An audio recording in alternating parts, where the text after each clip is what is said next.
E aí a gente começou com uma ideia que eu acho que assim, foi bem... de um ponto de arrogância com estupidez, que assim, pô, vamos começar, ao invés de começar um negócio, vamos começar vários, né? Então a gente montou um estúdio. Que fazer um é facinho, né? Então, era por isso que eu falo, era uma combinação de né, não estupidez, vamos dizer ignorância, né? A gente não sabia, né, a complexidade que isso tomaria. Quem então, que eram os sócios, né? Então era eu, Thales, o Márcio Williams, que é também o CTO da EasyTaxi, e o Fábio Arruda, no comecinho, também era da Rocket Internet. A gente começou com 2 empresas, que é a Easy Carros com o Fernando Sadi e a Singu com o Thales. Sim. Que acabou tocando. E aí que foi que dali dessa estrutura a gente estava trabalhando, montando, né, com um time de tecnologia, que veio a oportunidade da remessa com o Fernando Pavani. O Pavani, eu estudei com ele quando eu fazia IBMEC. Então conhecia ele desde a época da faculdade no Brasil. O que ele fez esse meio tempo? E ele estava trabalhando no Itaú e trabalhou no mercado financeiro também, mas uma outra área, mais uma área relacionada a câmbio, uma área a renda fixa. Então a última parte ele estava no Itaú, num fundo ele era portfólio manager de um fundo de renda fixa e uma parte de alocação de carteira lá dos fundos do Itaú. Então ele estava olhando um problema lá de dentro, de que não tinham canais digitais para produtos financeiros, né, de uma forma eficiente, e começou a estudar como poder fazer isso. Ele saiu do Itaú, olhou para investimento, né, montando um agente autônomo de investimento, olhou para a parte de seguros, olhou para a parte de crédito, e o câmbio viu que estava meio esquecido. Daí ele veio conversar comigo e falou, cara, dá uma olhada aqui. Assim, o Brasil transacionava, na época eu lembro direitinho, era quase $1 trilhão, já passou de 1 trilhão, eram 800 bilhões de dólares de volume de transação, e não tinha nenhuma solução online para transferências. E o que ele estava fazendo, na verdade, era até com papel moeda, chamava Bicâmbio. Ele montou um sitezinho, que era o MVP, as pessoas podiam fazer a cotação ali e receber o dinheiro para poder viajar. Ele começou meio que na loucura. Na assim. loucura, ele estava testando. Daí ele falou, cara, você está aqui com um time de tecnologia, você está montando esses aplicativos aí, cara, foca no meu. Olha esse aqui, vamos fazer esse negócio aqui, vamos primeira lançar. vez que ele falou, cara, tu achou assim genial já falou assim, achou loucura? Cara, não, achei uma loucura, porque esse câmbio no Brasil, vamos lá, né, a gente está falando de um mercado que passou por, né, o mercado brasileiro, no mercado financeiro é bastante, em termos de pagamentos, bastante eficiente, por causa da inflação. Então a gente tem um sistema de pagamento brasileiro bastante, tanto que o Pix dá aula nos Estados Unidos. Aula nos Estados Unidos. Então, nos Estados Unidos, quando eu vivi lá, era uma loucura, assim, você não tinha transferência, não tinha TED, cara. Eu já paguei $40 no Wire, cara. Então, os Estados Unidos era meio maluco, assim, comparado com o Brasil, mas você tinha ainda, né, pelo oligopólio que viveu aqui durante muitos anos o mercado financeiro, a gente tinha serviços financeiros muito ruins. Na época tinha Nubank começando, resolvendo um problema de crédito. Você vai pensar em câmbio, cara. Câmbio, puta, cara, tem problema. Câmbio tem KYC, câmbio tem controles. O Nubank era um diferenciado ali na época ou era tipo... Tava começando. Chamava atenção. Atenção. Tá falando de 2014 para 15 agora, né? Então a gente começa em 2014 com o Singu Easy Carros. Aí a gente pivota e vai para remessa online. A gente lança ainda mais 2, a FinPass e uma de cripto, a Modiax, enquanto a remessa online estava sendo desenvolvida. Então foi uma loucura. Olha lá, uma loucura total. Eu fazia o papel de CFO de todas as empresas. Então tinha que lidar com captação de recursos de todas as empresas. 2015. E de onde vinha esse recurso, cara? Então foi aí que começou, assim, eu sou um empreendedor investidor ao mesmo tempo. Nessa época, comecei a falar com os fundos, não tinha tantos fundos de venture capital, então eu fui direto nas grandes famílias. E aí que eu montei a estrutura da Mar Ventures, que foi que você conheceu. Então a gente tinha um lado de fundo também de VC. Eu fui captando direto com grandes famílias para poder financiar o crescimento dessas empresas enquanto elas não tinham tração suficiente para chamar a atenção de um fundo, e sempre tinha aquela história de, pô, mas você é um builder, assim, qual que é essa estrutura? Então, assim, a gente viveu todos os desafios possíveis de começar um negócio, começando múltiplos negócios e com mais essa complexidade de que tinha um venture builder no meio da operação. Cara, isso é um negócio que eu não recomendaria nem para meus piores inimigos, cara. Foi total loucura. Então aí que, por fato, não foi muito saudável. Nessas famílias aí, cara? Então, foi através de um sócio que eu tenho até hoje, que é o André Azen. Ele trabalhava eu conheci ele da época da faculdade, e ele trabalhava na parte de High Net Worth Individuals na Hedging Grifo, e que depois foi comprada pelo Credit Suisse. Então ele tinha relacionamento com grandes famílias. E eu fui falar com ele, falei, cara, eu preciso ter relacionamento, eu preciso entender como é que, eu tô montando isso aqui, eu vou precisar de dinheiro, eu não consigo captar de fundo ainda, e eu vou precisar captar das famílias, como é que eu faço? E aí ele foi o primeiro maluco, ele falou, não, eu gostei, eu boto. E aí me apresentou outras pessoas, e aí assim começaram as pessoas, a gente foi, né, as famílias mais próximas dele, e assim a gente começou a captar. Até que E você fazia o grosso desse trabalho? Como que era? Eu ainda tenho um relacionamento, faço, eu tenho ao todo, então imagina, eu tenho mais de 90 stakeholders. Caraca. Até hoje, assim, dá 84 LPs com sócios diretos, mais os stakeholders que já saíram, mas que ainda têm a receber, vai passar de 100. E, mano, lidar com Eu acho que, assim, investidor... né, não, um é negócio investidor, difícil, né? sócio, então eu tinha sócio, vamos lá, tinham sócios na Builder, aí tinha um partnership da Builder, depois tinha cada venture, tinha os fundadores, os cofundadores, os investidores, Muita gente pra lidar com. os veículos, os LPs. Eu acho que assim, se você perguntar qual a maior experiência que você teve dessa loucura toda, além de, né, primeiro entender o meu limite psicológico durante essa jornada, foi ser um bom gestor de conflitos. Eu acho que eu consegui assim navegar e você sabe, nessas questões societárias sempre tem dificuldades, sempre tem desafios. Porque, tipo, levantar dinheiro com os VC conhecidos, pô, os caras dão o dinheiro, não enche o saco, é bem tranquilo. Mas, pô, essas famílias tradicionais, os caras estavam preocupados com a grana, imagina, né? Isso, então não, eram pessoas que me conheciam, assim, eu sabia que tinha que dar certo, porque as pessoas sabiam quem eu era, me conheciam, e eu captei de muita gente conhecida, de muitos relacionamentos. Então, assim, foi um processo bastante estressante e não tinha, né, esse ponto de captar de VC, assim, a gente está falando 2015, 2016. A gente captou o primeiro cheque de Venture Capital em 2018, que começou a primeira captação. Cara, me explica um pouco como era o modelo, cara, que você captava como se fosse um fundo, certo? Eu captava tanto numa holding, que tinha participação nessas investidas, né? então que era a Mar Ventures. E eu captava... Mas aí você estava vendendo um pedaço da holding? Pedaço da holding. Ou você pegava tipo 2%, 20%, assim, o deal de fundo, assim? Não, eu vendi um pedaço da holding. Então eu acabei fazendo um deal que ele acabou, no final de contas, se tornando caro. Se você pensar no modelo... Eu refiz esse modelo na minha cabeça várias vezes depois para entender, porque no final de contas o que acontece? Você vende um portfólio atual, tá, para você reinvestir num portfólio futuro. Mas a partir do momento que uma empresa está dando muito certo, você está vendendo indiretamente uma participação nessa empresa, então indiretamente estava vendendo minha participação na Remessa Online, porque eu estava me diluindo na holding. Né? Nessa época não valia nada a Remessa Online, né? Era o pior projeto do negócio. Mas eu desde começando, né? Estava começando, mas assim, era um dos últimos que estava começando, mas que estava acelerando. Mas você vendia um pedaço dele para você colocar, por exemplo, numa exchange de cripto. E a gente foi montar em 2017. Não é a maneira mais optimal, né? Tipo...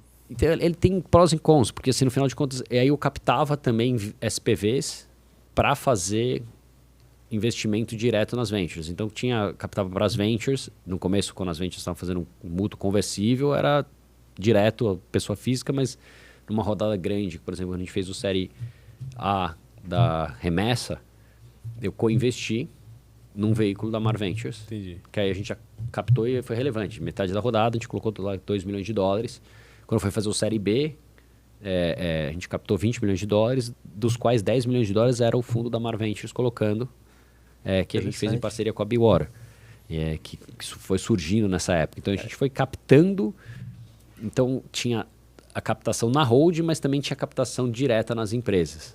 Que a holding podia botar, tipo isso. A hold podia botar, ou um fundo da holding botava, ou a própria empresa captava diretamente. Então, por exemplo, uma delas, a Finpass, foi fazer um programa do Boost Lab, recebeu investimento do BTG, da iBricks, a própria Remessa recebeu investimento primeiro do GFC, depois foi da Kazek. E aí foi nesse momento que eu comecei a dedicar 100% do meu tempo para Remessa. Não 100% porque eu tinha ainda participação no conselho para as outras Antes de entrar um pouco mais no detalhe, cara, vamos pegar essa parte do fundraising, assim. Você teve essa etapa de fundraising onde você foi lá com as famílias levantar uma grana e depois você teve uma parte com os fundos, assim, né? Sim. Eu acho que, pô, sei lá, eu pelo menos, eu olho pra trás, a primeira vez que eu fui fazer fundraising, eu falo assim, caralho, quem foi o maluco que investiu naquela parada? Não sei se é o teu sentimento também, mas queria ouvir, sabe, algumas cagadas, assim, que você fez na tua primeira experiência. Cara, não, teve várias, né? Assim, acho que a primeira erro que eu acredito que cometi, assim, depois entendendo, né, já focado na jornada da Remessa, é que o fundraising ele é um trabalho constante. Se você está nesse modelo de crescimento de uma startup com modelo de venture funding, Se você vai fazer uma série, o que eu quero dizer com isso? Você vai fazer uma rodada, um seed, depois um série A, um série B. O processo ele começa e ele não termina. Então você tem que continuar desenvolvendo relacionamentos, você tem que continuar se preparando. E a gente não tinha, a gente achava que captava só no momento que precisava captar. Então isso foi um erro que foi cometido. Então você levantou a primeira grana ali. Aí levantou, aí meio que tipo, tá bom, vamos focar aqui, porque tinha que levantar, tinha que fazer tudo, né? Era cobrar o escanteio e cabecear ao mesmo tempo, né? Então, não é que eu tava só fazendo fundraising, mas estava, né, ajudando a estruturar as empresas, fazendo a parte de estratégia, a parte financeira, ajudando a contratação. Então, era um pouco de tudo. Então, meio que deixava, então beleza, vou pensar nisso aqui quando precisar. Só que com a velocidade que os negócios foram crescendo, começou que, para mim, o processo de captação foi tomando mais e mais tempo, né? E então, assim, acho que essa foi a parte que foi mais difícil, foi que eu estava constantemente fundraising para diferentes empresas ou para holding durante um período de tempo muito longo. Então você era o fundraiser da parada? Sim. E cara, assim, como que é o teu framework hoje, assim, cara? Vamos dizer assim, você, sei lá, uma empresa, você tá advising uma empresa aí, a empresa foi lá, cara, levantou uma rodada seed. Com qual frequência fala com com a galera que não é investidor, né? Que é tipo, os caras que, pô, passaram o deal ou que você conhece, mas não quis investir. Eu acho que assim, você tem que sempre manter um relacionamento, uma frequência. Se você quer estar bem preparado, você consegue criar um diálogo com os investidores atuais como os investidores que deram pass. Então, através de um reporte, se você se organiza, estrutura, vai fazer um reporte mensal para a sua base atual, você manda um report mensal ou algum update. Você tem uma relação produtiva também, você não só ser uma via de duas mãos. Então, você conseguir apresentar algum outro empreendedor, apresentar algum outro negócio, mesmo por um fundo que deu pass, mas você acha que ele pode ser um fundo relevante numa próxima rodada. E então, é, tipo, só pra ser lembrado, assim, né? É, para você ser lembrado, para você ir desenvolvendo relacionamentos. Eu acho que, assim, tudo isso que eu tô falando é o que eu aprendi. Não é que na época, a gente acreditava assim, a gente ficou fechado lá, achava que a gente ia com o resultado, e acabou sendo isso mesmo, a gente tava certo, mas foi muito mais trabalhoso, mas que a gente ia ter resultado para mostrar, para poder... E os números iam falar por si. E os números iam falar por si. Só que, assim, quando a gente começava a falar, quem são vocês? E tinha gente que já estava lá desenvolvendo um relacionamento desde o PowerPoint ali, o cara estava lá falando, conhecia fulano de tal, conhecia os outros empreendedores, então tinham pessoas que podiam indicar o seu trabalho, que hoje, né, a gente vê isso acontecendo de forma mais fácil, né? Então tem um ecossistema, os fundos se conversam, os empreendedores já estão na segunda, terceira empresa, então como já está mais desenvolvido o ecossistema, é mais natural isso. Na época a gente foi fechado dentro da casa e eu meio que nessa relação maluca de ir captando. E o que você falou, assim, os primeiros malucos, eu acho que foram bastante malucos. Assim, hoje, assim, eu dou muito valor aí aos primeiros investidores que foram os anjos dessa ideia toda, porque a gente, quando começou, eu fui o primeiro investidor.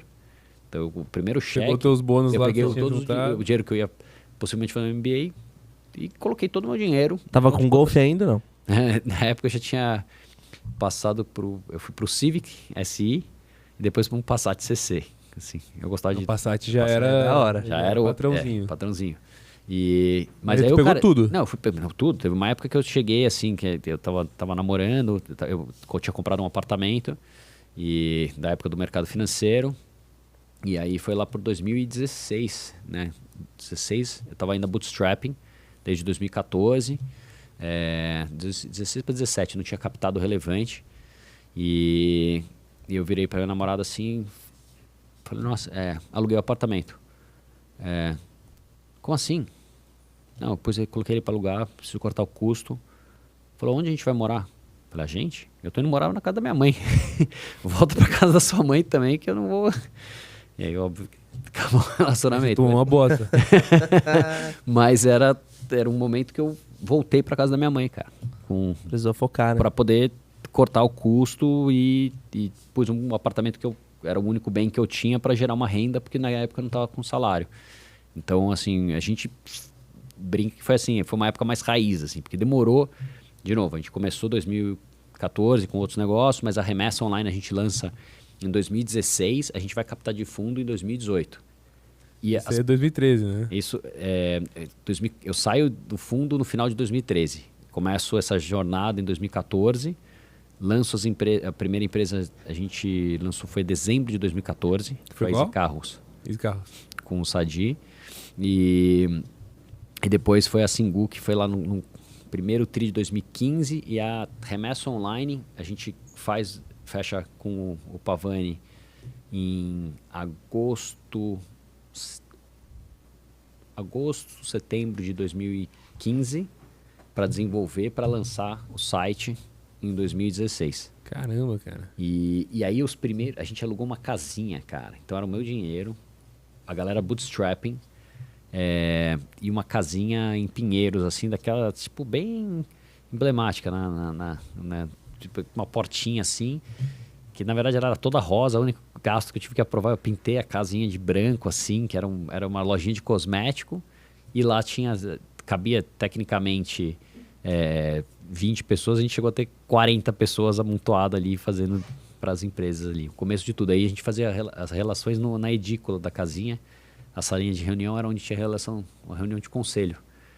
E é ali que a gente foi captar as primeiras famílias.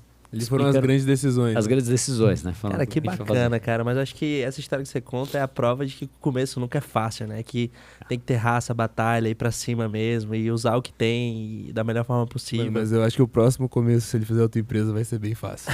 Vai ser bem melhor, né? Nossa, mas a gente também tem os vídeos lá, tem né? que aprender alguma coisa, né?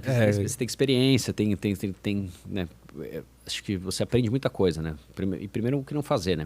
Muitos erros nesse processo. Acho que aprender o que não fazer é importantíssimo. Cara, vamos focar nisso aqui, cara, um pouco, até que você mencionou, cara. Eu, particularmente, a minha jornada, olhando pra trás, é assim, caralho, como eu focava em umas paradas que não importavam, tá ligado? Sim.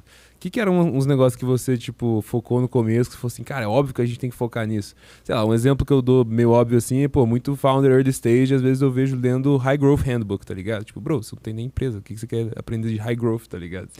Acho que a gente focou muito produto em alguns momentos. Achar, produto é a principal coisa, você fica desenvolvendo o produto e não um pouco em venda, por exemplo. Então chegou um ponto que o produto já estava bom bastante.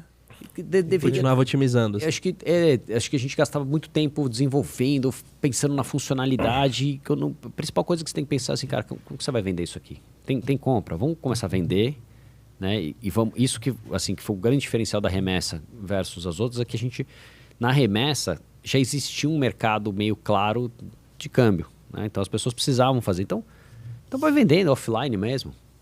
Porque, tipo... Vai desenvolvendo o produto ao longo do processo, vai pensando em como você vai otimizar. Gira a máquina, né? Vai fazendo a máquina girar. Né? Que hoje seria o equivalente, assim, você vai montar qualquer coisa, a primeira coisa é qual que é o seu canal de distribuição, qual que é o seu diferencial. Você tem audiência?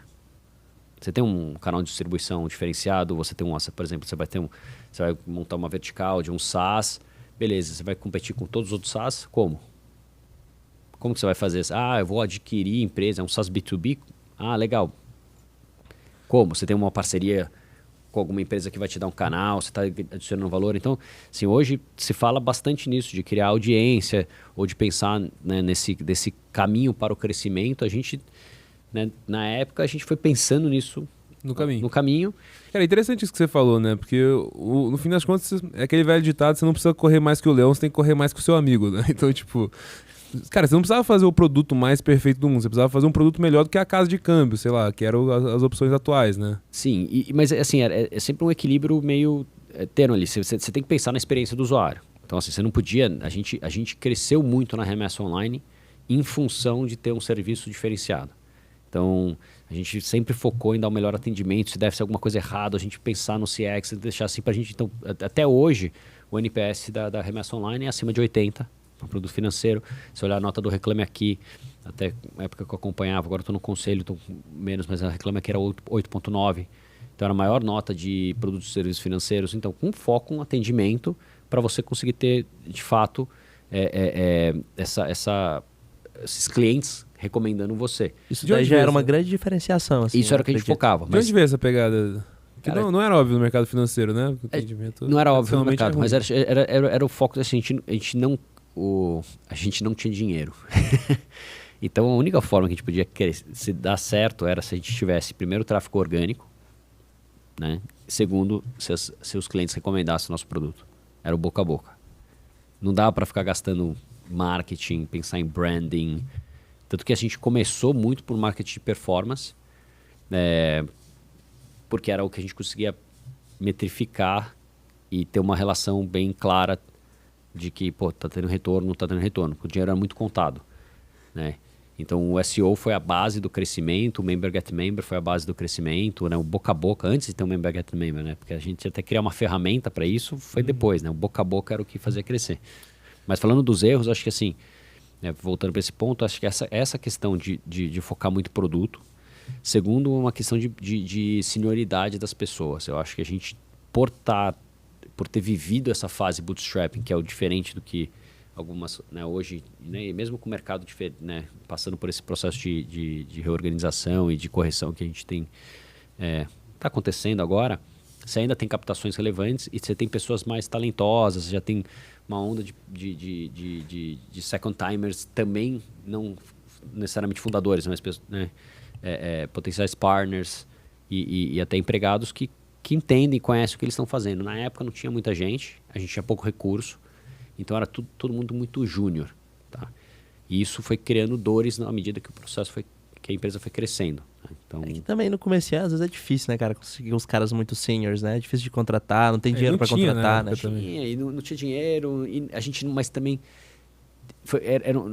não era tanto a questão de não ter, como mais uma questão também de a gente não ter dado tanta relevância para isso no começo. Entendi. Tá? A gente foi percebendo, a gente acha, não, dá para fazer isso aqui a gente se envolvia muito com o negócio, né? O Pavani colocava muito a mão na massa, sempre estava dentro do dia a dia do negócio, a gente não conseguia delegar um certo ponto, né? Sim. Mas, cara, que interessante. E eu acho que uma parada que a gente tá falando aqui é que, no final, fazer empresa é conseguir aprender rápido, né? Então, acho que o Ale tava falando dos erros ali, que ele também cometeu, você também, eu também cometi. Mas, cara, se você consegue aprender rápido, né? Você sente que você começou a perceber mais e começou a entender melhor esses desafios e aí começou a melhorar, assim, tipo... Certamente. É aquela história, né? Quem sobrevive não é quem é o mais forte, né? É quem se adapta mais rapidamente. Então, essa questão de aprender é necessária, você tem que entender o que está acontecendo. A gente nem eu, nem o Pavani éramos empreendedores, a gente vinha com background no mercado financeiro. Então, foi a capacidade da gente entender. Dentro do que eu fazia, a gente se dividia muito bem. Então, eu focava muito nessa parte de estratégia, captação de recurso, financeiro, legal, regulatório, societário. Eu não sou advogado, mas eu gosto de ler essa parte mais legal, né? E eu fui me especializando nisso, na parte de captação de recursos, como é que fazer o processo, melhorar o pitch, como é que fazer o deck.